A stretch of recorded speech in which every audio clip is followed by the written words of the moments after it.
خيروك بين المال والذكاء. المال. خيروك بين المال والصحة، شو بتختار؟ المال. And I'm not talking about this. I'm talking about this. See, money doesn't just buy you a better life, better food, better cars.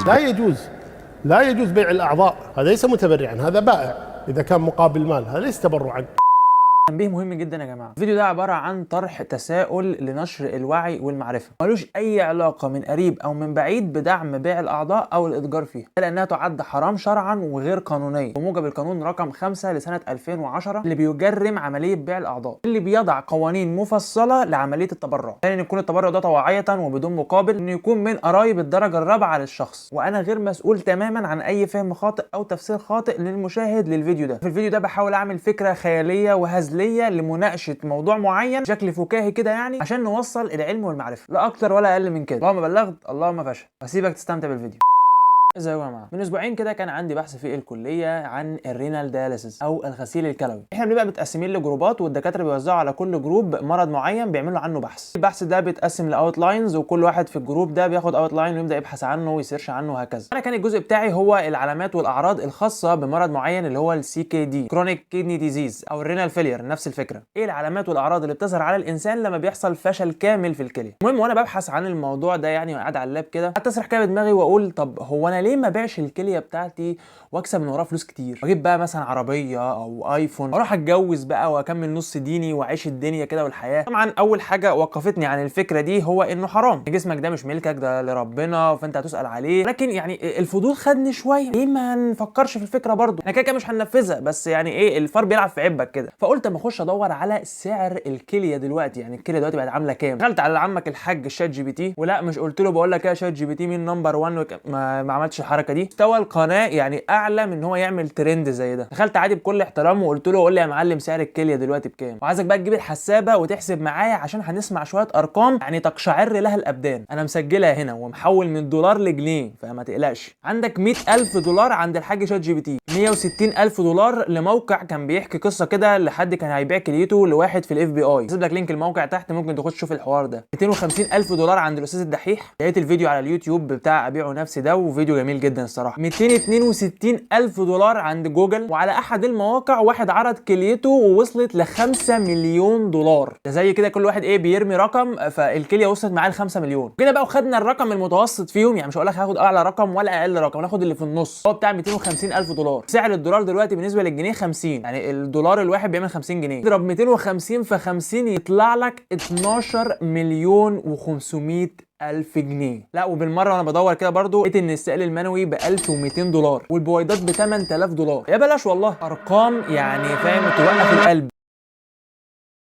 سورة النحل الآية 18: وإن تعدوا نعمة الله لا تحصوها إن الله لغفور رحيم. فبما إننا كده مش هنعرف نحسب كل النعم اللي ربنا مديها لنا في نعمة واحدة اللي هي الكلية، فإحنا إيه يعني هندردش كده في كام نعمة ربنا نعمها علينا. مبدئيا كده أنا وأنت عارفين إن الكلية دي هو العضو اللي بيصفي الدم. أنت مش عارف إن أكتر من 20% من دمك موجود في الكلية، وإن الكلية بتصفي دمك كله بالكامل في 5 دقايق. الكلية بتصفي في اليوم 180 لتر من الدم. عارف أنت الناس اللي بتروح تغسل كلى تغسله من 3 ل 4 مرات في الاسبوع، كليتك يا معلم بتغسل 40 مره في اليوم، 1 داي، 40 مره في يوم واحد. عارف ان كل ده ما اقنعكش، انت واقف عند ال 12 مليون اللي احنا قلناهم في نص الفيديو. جميل مفيش مشكله. خلينا بس نتكلم كده عن فكره ان انت مش هقول لك بعت كليتك، ولكن كليتك اللي موجوده دي فشلت، ما بقتش تأدي وظيفتها. ايه اللي هيحصل في جسمك ساعتها؟ طيب مبدئيا كده انت جسمك هيبدا يملى ميه وينفخ. المحتويات اللي جوه دي عباره عن ميه وصوديوم. ده هيسبب لك اولا حاجتين: رقم 1 هايبرتنشن او ارتفاع في ضغط الدم، حاجه هارت فيلير وبالمونري ايديما، ده نتيجه الفلويد اوفرلود، السوائل الكتير اللي جوه جسمك. ثانيا ان مش كل الدم اللي معدي على الكليه هيعرف ان هو يتفلتر كويس ويخرج منه اليوريا فتروح على البول وهكذا وتطلع بره الجسم، فيبقى في جسمك يوريميك توكسينز، فهتسبب لك بريكاردايتس او التهاب في البريكارديال ليننج، الطبقه اللي هي الخارجيه من القلب. الكارديوفاسكولار ديزيز دي الامراض الخاصه بالجهاز الدوري اللي هو القلب والاوعيه الدمويه، هي بريدومينينت كوز اوف ديث، تعتبر السبب الرئيسي بالنسبه للوفاه الناتجه عن فشل الكليه. لو جينا نتكلم عن الناس اللي هم كرونيك هيمو هيمودياليسيس وبيعملوا الغسيل الكلوي عن طريق الدم وبشكل مزمن مدى الحياه. 45% من حالات الوفاه منهم بتبقى بسبب الكاردياك ديزيز او امراض القلب اللي هتحصل بسبب فشل الكلى. 20% بقى من الكاردياك ديزيز دول بيموتوا بسبب الاكيوت مايوكارديال انفراكشن اللي بيحصل للقلب. الكارديال انفراكشن دي هي حاله بيوصلها القلب لما يبقى مفيش دم كافي وصل لها اصلا، فالقلب مش قادر يقوم بوظيفته، مش قادر يضخ الدم الجسم كله. وكلامنا عن اثارها على الجلد، فهتلاقي في حكه شديده في الجسم وحاجه اسمها يوريميك فروست. زي ما قلت لك ان اليوريا هتبقى موجوده في دمك، هيحصل فيه كريستالات من اليوريا جوه الجسم، هتحسسك ان في صقيع كده او ان انت حاسس بالبرد. بس الحمد لله في الفتره الحاليه دلوقتي يعني بقى في اكتشاف مبكر للموضوع، فبتقدر تتلحق ما تحسش بالموضوع ده. لازم النظام العصبي عندك في الجسم هيبقى فيه ضعف عام في الجسم، ارهاق، تشنجات، عدم القدره على التركيز، تعب في الرجلين وحرقان، احساس بالحرقان عند الرجلين. لو جينا للجهاز التنفسي فهتبقى في عندك بلغم شديد جدا في صدرك ولزج، وحصل حاله اسمها بليوريسي بين او الم في الغشاء البلوري اللي هو بيحيط اصلا بالرئتين. نفس الشخص اللي بيبقى عنده كرونيك كيدني ديزيز بيبقى ريحته امونيا، عنده ميتاليك تيست، يحس بطعم حاجه ميتال، حاجه معدن كده في بقه. برضه عنده انيميا وثرومبوسايتوبينيا، هي نقص الصفائح الدمويه في الجسم، هي بتساعد على التجلط لو انت حصل لك جرح او حاجه. عندك اخر حاجه بقى واللي هي الريبرودكتيف سيستم او الجهاز التناسلي، امينوريا، انقطاع في الطمس بالنسبه للنساء، ضمور في الخصيتين وانخفاض في الخصوبه. طبعا انت هنا بنمسك في البنطلون على طول، ما فيهاش كلام، ده معلم اللي يحصل له كده، لا احنا نحافظ على الكليه زي ما هي سليمه. ده كله بيحصل لك في حاله ان انت حصل فيه فشل في الكلى. في الحاله دي انت بتبدا في جلسات غسيل الكلى. وهنا لو جينا نعمل ايه شرح مختصر كده لغسيل الكلى بيتم ازاي. بيتم عن طريقتين. الطريقه الاولى اللي هي الهيمودياليسيس او غسيل الكلى عن طريق الدم. ببساطه يا معلم الفكره بتاعتنا بالظبط عشان نعمل غسيل الكلى هو ان احنا ناخد الدم من جسمك نعديه على مكنه، المكنه تفلتره ويرجع للجسم تاني. ناخده من شريان موجود في الجسم نرجعه للوريد. ليه الشريان؟ لان الشريان بيضخ دم اكتر او بيبقى دفع الدم فيه اكبر من الوريد، هيبقى سهل ان احنا ناخد منه الدم. هنعمل العمليه دي ازاي يا عم يوسف؟ بطريقتين. الطريقه الاولانيه ان الدكتور يعمل حاجه اسمها فيستولا، او ان هو بيربط الشريان بالوريد، بيربطهم في بعض وبيعمل في وسطهم فتحه، يجيب بقى الوصلتين اللي هو موجودين في المكنه، بيوصل في الشريان وصله وفي الوريد وصله، ويسحب من الشريان وبعد كده يرجع في الوريد. الطريقه الثانيه ان احنا بنجيب حاجه زي تيوبه كده او انبوبه بتبقى من فتحتين، بنوصل الانبوبه ديت في الشريان وفي الوريد بس، وبنجيب الوصلات من الجهاز ونركبها في التيوبه ديت ونبدا نفس العمليه، بنسحب الدم من الشريان نفلتره في الجهاز يرجع للوريد. قلت لك عمليه الغسيل دي بتتم 3 مرات في الاسبوع. عمليه ممكن تكون مؤلمه شويه او صعبه شويه ولكن ضروريه لحياه الشخص. الطريقه الثانيه وهي البروتونيال رينال دياليسيس، هو ان احنا بنعتمد هنا على الغشاء البروتوني اللي موجود في البطن كالفلتر بالنسبه لنا. بنجيب سائل وبنوصله بانبوب بيخش جوه البطن، السوائل اللي موجوده ديت تخش كلها جوه البطن لحد ما تملى البطن. بعد كده الغشاء البروتوني ده هو اللي بيفلتر بقى السوائل، بيفلتر الشوائب اللي موجوده جوه، وبعدها بيتم سحبها بتطلع لبره عشان ايه نتخلص منها. السائل ده بيفضل في البطن لمده 8 ساعات وبعد كده بنخرجه. طبعا العمليه دي في الوقت الحالي ما بقاش تعملها كتير، يعني الناس بتلجأ اكتر للهيمودياليسيس عن طريق الشريان وهكذا، ما بتعملش عن طريق البروتونيال دي، ما حدش بيستخدمها كتير يعني. في النهايه انا في الفيديو ده مش بدعو خالص لحد ان هو يروح يبيع كليته او ان يعمل حاجه زي دي، لكن لو انت لسه بتفكر في الفلوس وما اقتنعتش فممكن اقول لك حاجه صغيره. الدنيا بتاعتنا دي احنا يعني بنرمي شويه رهانات كده، بنرهن على كام حاجه في حياتنا، مش قصدي بالرهان اللي هو الرهان الحرام، لا يعني قصدي تعبير مجازي. يعني مثلا انت بتراهن على وقتك، هل الوقت ده هتستهلكه مثلا في ان انت تبقى قاعد طول الوقت ما بتعملش اي حاجه، بتقلب على تيك توك مثلا او ايا كان، او ان انت هتنزل تروح جيم او هتقرا كتاب او هتذاكر، الحاجات دي مفيده وبتفرق، فده رهان على الوقت بتاعك، استثمار للوقت بتاعك. والله ممكن في المستقبل الوقت ده يعني يرجع لك بحاجه بعائد مادي فتكسب منه، زي انت مثلا استثمرت وقتك ده في ان انت تدرس لغه الماني انجليزي مثلا، وبعد كده لقيت ان الموضوع بقى بدا يجيب لك دخل بعد كده قدام، بدل ما انت قاعد مقضيها افلام مسلسلات وهكذا. فده رهان بالوقت، ممكن تكسب وممكن تخسر، والفوز فيه ممكن يغير حياتك حرفيا. بس الرهان في الموضوع اللي احنا بنتكلم فيه ده وهو ان انت مثلا تبيع كليتك، ده رهان فيه يا تعيش يا تموت، رهان بحياتك حرفيا. في حاجات كده انت بتراهن فيها بحياتك كلها بعمرك، زي مثلا طرق الهجره الغير شرعيه اللي هو حرفيا 99.9% الموضوع ده يفشل وتموت عشان بس تعيش حياه افضل في دوله تانية. بس الفكره برضو بالنسبه لحوار بيع الكليه، يا جدع بنسبه